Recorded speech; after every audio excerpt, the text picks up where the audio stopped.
Hello everyone, ये हमारा modern history का लेक्चर 3 है। इससे पहले हम लोगों ने लेक्चर 2 में पुर्तगाल को कंप्लीट डिटेल में पढ़ा था कि कैसे पुर्तगाली आए थे और कैसे पुर्तगालियों का पतन हुआ। आज हम बात करेंगे डचों की कि डच भारत में कैसे आते हैं और किस तरह से उनका व्यापार करते हैं, कहाँ पर अपनी पहली फैक्ट्री बनाते हैं और किस तरह से इनका भारत से पतन हो जाता है। तो चलिए सबसे पहले शुरू करते हैं।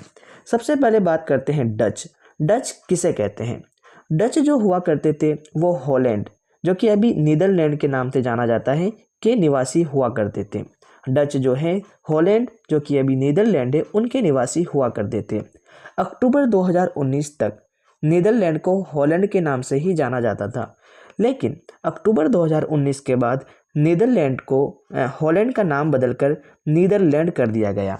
तो अब इसे हॉलैंड के नाम से नहीं बल्कि नीदरलैंड के नाम से जाना जाता है। तो एग्जाम में पूछा जाता है डच कहाँ के निवासी थे, तो डच हॉलैंड या फिर नीदरलैंड के निवासी हुआ करते थे। 1596 ईस्वी में कॉर्नेलिस डी हॉटमैन, क्या नाम है? कॉर्नेलिस डी हॉटमैन, ये पहले भारत आने वाले प्रथम डच नागरिक थे। अगर आपसे पूछे प्रथम पुर्तगाली नागरिक कौन हुआ करते थे तो वो वास्को डी गामा थे। लेकिन अगर एग्जाम में पूछे कि प्रथम डच नागरिक कौन था जो भारत आया था, तो उनका नाम था कॉर्नेलिस डी हॉटमैन। कॉर्नेलिस डी हॉटमैन 1602 ईस्वी में डच ईस्ट इंडिया कंपनी की स्थापना होती है। उसका जो पूर्व मुख्यालय, जो पहले जो उनका मुख्यालय हुआ करता था, वह बटाविया इंडोनेशिया में हुआ करता था। उनका पूर्व मुख्यालय बटाविया इंडोनेशिया में था। इनका भारत में आगमन 1605 ईस्वी में होता है। कंपनी की स्थापना 1602 ईस्वी में हो जाती है, लेकिन भारत में इनका आगमन 1605 ईस्वी में होता है। और उनका प्रथम केंद्र जो बनता है व्यापारिक, वो बनाया जाता है मसूलीपट्टनम में। प्रथम व्यापारिक केंद्र मसूलीपट्टनम में बनाया जाता है। अब बात करते हैं इसके प्रमुख व्यापारिक केंद्रों की। तो जैसे कि हमने देखा, सबसे पहला जो कि फैक्ट्री उन्होंने बनाई थी वो बनाई थी मसूलीपट्टनम, आंध्र प्रदेश में। पहली फैक्ट्री मसूलीपट्टनम, आंध्र प्रदेश में बनाई जाती है। साथ ही साथ पुलिकट भी आंध्र प्रदेश में ही है। उनका वो प्रमुख दुर्गीकृत केंद्र था, मतलब दुर्ग बनाकर भी वो क्या करते थे, व्यापारिक कोठियाँ बनाते थे। तो प्रथम दुर्गीकृत केंद्र जो बनाया था उन्होंने पुलिकट में बनाया था। इसके साथ साथ उन्होंने और भी व्यापारिक केंद्र जैसे बालासोर में, इसी तरह कोचीन केरल में और सूरत में भी उन्होंने कई सारे क्या बनाए थे, अपने व्यापारिक केंद्र बनाए थे। नागपट्टनम तमिलनाडु और इसी तरह चिनपुरा व कासिम बाजार में भी उन्होंने अपनी व्यापारिक फैक्ट्रीज बनाई थी। तो सबसे इम्पोर्टेंट हमें याद रखना है, पहली फैक्ट्री डचों के द्वारा बनाई जाती है मसूलीपट्टनम, आंध्र प्रदेश में। और प्रमुख पहली दुर्गीकृत केंद्र कहाँ बनाई जाती है? पुलिकट में बनाया जाता है। तो ये दो फैक्ट हमें इम्पोर्टेंट याद रखने हैं। अब बात करते हैं कि क्या महत्व था जब वो आए थे हमारे हिंदुस्तान में, क्या महत्व लेके आए थे। तो महत्व, सबसे अगर पहली महत्व की बात करें तो उन्होंने भारत को वस्त्र व्यापार का केंद्र बनाया। डचों ने आकर भारत को वस्त्र व्यापार का, जो कि आपके टेक्सटाइल ट्रेड का सेंटर बनाया, केंद्र बनाया। उनके आने के बाद कपड़ों की खरीद बिक्री ज़्यादा होने लगी। अब बात करते हैं इनका पतन कैसे हुआ।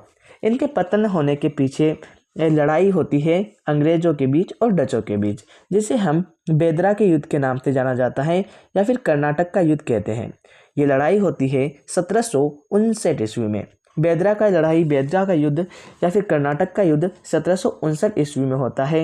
ये लड़ाई होती है डचों के बीच, साथ ही साथ अंग्रेजों के बीच। अंग्रेजों का नेतृत्व कर रहे होते हैं रॉबर्ट क्लाइव। ये वही रॉबर्ट क्लाइव हैं जिन्होंने नेतृत्व किया था किसका? बक्सर के युद्ध का नहीं, आपके सिराजुद्दौला के बीच में कौन सा युद्ध हुआ था, कमेंट सेक्शन में जरूर बताएं। प्लासी युद्ध का, वेरी गुड, प्लासी युद्ध का। तो डचों के बीच और अंग्रेजों के बीच युद्ध होता है। रॉबर्ट क्लाइव इसका नेतृत्व करते हैं अंग्रेजों का, जिसमें डच हार जाते हैं। डच हार जाने की वजह से डचों को भारत से अपना बोरिया बिस्तर बांधकर भाग जाना पड़ता है। डचों को ज़्यादा ध्यान अब कहाँ पर होने लगा, जो कि दक्षिण पूर्व में स्थित एक मलाया नाम से जगह था, वहाँ पर उनका केंद्र होने लगा। उनका ज़्यादा ध्यान वहाँ पर जाने लगा। और डचों ने सिर्फ भारत में ही नहीं बल्कि श्रीलंका, इंडोनेशिया, मलक्का आदि पर भी अपना प्रभुत्व स्थापित किया था। यानी जो डच थे, जब डचों को भारत से लात मारकर अंग्रेजों द्वारा भगा दिया गया तो वो श्रीलंका, इंडोनेशिया, मलक्का पर भी अपना प्रभुत्व जमा लिए थे। उसके बाद उन्होंने एक खास चीज़ शुरू की थी कि जो औद्योगिक वेतनभोगी थे, जो इंडस्ट्रियल, जो सैलरीड जो पर्सन थे, उनको वो जो पे करते थे स्वर्ण सिक्कों में पे करते थे। यानी सोने के सिक्कों से उन्हें क्या करते थे, वेतन दिया करते थे। तो ये काफ़ी इम्पोर्टेंट है। तो हमने क्या सीखा कि डचों का पतन कैसे हुआ। डचों का पतन होता है अंग्रेजों से लड़ाई लड़ने के बाद बेदरा का कर्नाटक का युद्ध 1759 ईस्वी में, और डच हार जाते हैं और वो भाग जाते हैं। चलिए अब इसको हम क्विक रिवीजन कर लेते हैं। तो सबसे पहले हम बात करें कि 1595 से लेकर 1596 ईस्वी तक सबसे पहले जो डच नागरिक आते हैं उनका नाम था Cornelis Houtman. Cornelis Houtman Bharat आए थे। सबसे पहले डच नागरिक कौन थे जो भारत आए थे? Cornelis Houtman. ये हमें याद रखना है। दूसरा इंपॉर्टेंट पॉइंट है 1602 ईस्वी में डच ईस्ट इंडिया कंपनी, जिसे वेरिंग दे ओस्तो इंडी से कंपनी की स्थापना की गई। तो डच ईस्ट इंडिया कंपनी की स्थापना कब हुई? 1602 ईस्वी में हुई। उन्होंने अपना पहला व्यापारिक केंद्र 1605 ईस्वी में मसूलीपट्टनम में प्रथम डच फैक्ट्री की स्थापना की गई और प्रथम दुर्गीकृत केंद्र पुलिकट में। 1610 ईस्वी में एकमात्र किलाबंद डच फैक्ट्री गैल्ड्रिया के पुलिकट में स्थापना की गई। तो ये कब की गई थी? 1610 ईस्वी में। 1627 ईस्वी में बंगाल के पिपली में डच फैक्ट्री की स्थापना की गई। अगर पूछे बंगाल के पिपली में डच फैक्ट्री की स्थापना कब की गई तो 1627 में की गई थी।